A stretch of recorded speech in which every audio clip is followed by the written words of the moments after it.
Hello, welcome back to my world of fragrance.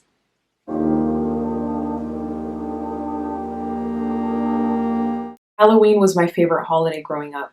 That's not why I'm doing this video today. I actually was planning on doing a review on this house anyway, but let's just say that the timing of this worked out pretty well. I spoke about a fragrance from this house over on Centaur Fragrance's channel. Check out Centaur Fragrance if you don't know him already. Hi Ben, if you're watching. And I thought, why not do a full house review on this fragrance house? It's absolutely unique, and it's a house that caught me off guard when I walked into a niche perfumery here in London. Now, this video may be slightly premature. We still are getting to know each other, but I think you might be able to handle it. And this is a fragrance house that is a true creative niche house. Beaufort London was created in 2015 by musician and writer Leo Crabtree. Leo Crabtree is actually the drummer for the band The Prodigy, if you know them. So he is an interesting guy. The name Beaufort comes from the wind force scale, one of the first scales ever to estimate wind speed. And this was created by the British Admiral Sir Francis Beaufort in 1805. Now, this Crabtree has a peculiar obsession with one, the sea, and two, the darker aspects of British history. His first home was actually a boat on the River Thames. So you can imagine that he has a little bit of an unconventional background.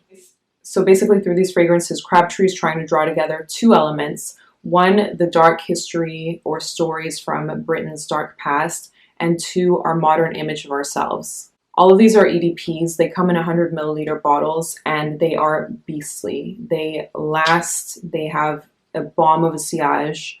So yes, yeah, this is true niche fragrance. So let's go into it. I'm going to speak about 4 fragrances, all from the Come Hell or High Water collection. This was the first collection from the house. They have 2, I believe. And yes, that is the name of the collection, Come Hell or High Water. Can you imagine what kind of house this is? First, we have Armis. This is from 2015, and this is a gunpowder smell. All of these kind of smell like a punch in your face. They have a whole lot of birch tar in them, which really creates this monstrosity kind of feel to them. So Armis is actually marketed towards men, but of course, all niche is unisex or scent is unisex. This is an aromatic, spicy fragrance. It's smoky, it's balsamic. It has tea, tobacco, opium, whiskey, and like I said, a heavy dose of that birch tar in it. So it is a monster of a fragrance. Armis is inspired by Britain's complex past and relationships with other nations, its dominance over international sea trade, and that whole past of, colonization, etc. So this was called West India, like I mentioned, and I believe it's inspired by Britain's history with India specifically. So this is actually highly regarded by Luca Turin, if any of you care what he thinks. He actually calls this an alchemist Christmas party. So yeah, a real perfume critic regards highly of this house or a fragrance from this brand. And I do find it shocking. I was actually shocked when I first tried this house. Armis, I think, was the first fragrance that I tried.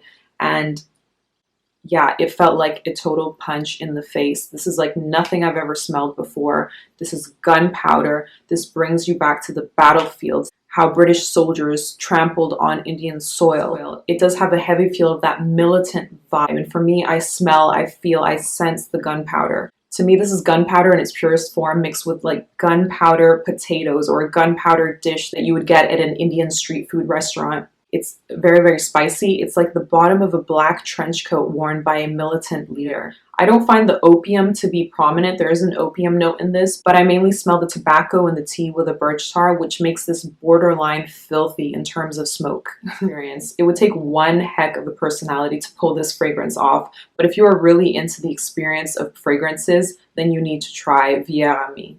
Next, we have Coeur de Noir. This is from 2015, and this is leather with ink and again, that birch tar. Of course, this is a lot more complex than that, but if I were to kind of condense it into a few notes, those are the most prominent to me. Again, this is a punch in the face. I mean, I'm wearing it right now.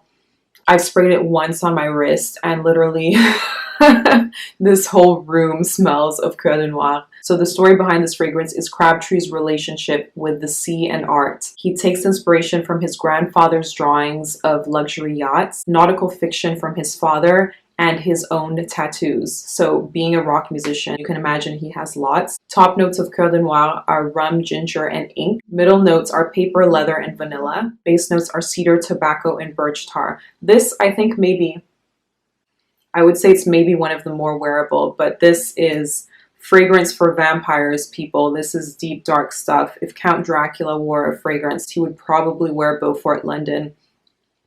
Wow. Next, from 2016, we have Fathom V. Fathom V is probably the most mysterious fragrance in this line to me. Well, they're all peculiar, they're all weird, they're all mysterious and out there. But Fathom V is unlike anything I've ever smelled. Okay, I've said that before, but still, again, just totally unique and eerie, and the story behind it. Let me get into it. So Fathom V is an aromatic green fragrance. It is very, very green, but when you think green, normally you think very fresh, spring, summer, etc. But this is green and manages to be kind of depressing. It has green notes in the top and soil tincture as well. So it has this kind of earthy, murky feel to it. It has a bunch of floral notes in the middle, including ylang ylang, lily, etc. Then it has some black pepper and cumin in there as well to add some spice to it. And the base is patchouli, vetiver, oak moss, salt, incense, cedar, amber. This is a intense combination. Fathom V smells like, okay, there are different interpretations of this, but on the one hand, you kind of get the funeral-esque vibe from it because these are florals, but like I said, they're slightly depressive florals. So it's kind of like the flowers that you would lay on a coffin. I'm very, very sorry if I'm becoming a bit morbid in my description of these fragrances, or especially this one. I feel like it is the most morose of them all. But I hope you understand the art in these fragrances. They truly are telling a story. So Fathom V, actually it's Fathom 5. I'm sorry, I keep calling it V. It's the V sign, which means Fathom 5. And fathoms are a way of measuring the depths of the water. So actually at Fathom 6 is when a body would begin to bury itself in the sea, or when it would, you know, sink down and die, essentially. So Fathom 5, as you can imagine, is the step right before Fathom 6. So actually the sales lady at this niche perfumery said that one of her colleagues described this as like being drowned by mermaids. I actually completely agree with this description. So you have a sensual love affair with a beautiful underwater creature, but then they pull you to the depths of the murky water. It's not totally unfree willingly, but at the same time they are pulling you to your own death. So you feel the weight of the water above you push you down further and further. And it is kind of a bittersweet ending, isn't it? If you've ever gone diving and you felt that weight of the water compress above you, that is kind of the feeling that this fragrance creates. And I know it sounds crazy, I know that it's out there, but true niche lovers will appreciate this. This is an amazing composition of a fragrance if you actually get down to it. It is simultaneously gothic, earthy, fresh, watery, and this fragrance has actually won an award in 2017, so I'm not entirely cuckoo for thinking that this is somewhat of a masterpiece. So lastly, we have Tonnerre. This is from 2015. This was actually previously named 1805. Then it was repackaged and the name changed to Tonnerre in 2016. So 1805 as a year actually has a huge significance for the entire story behind this brand. It was the year in which Lord Nelson won the battle at Trafalgar Square and also lost his life. And it was also the year that the wind force scale was created that I mentioned earlier by Sir Francis Beaufort. So imagine being alive at this time, 1805, during a battle at sea.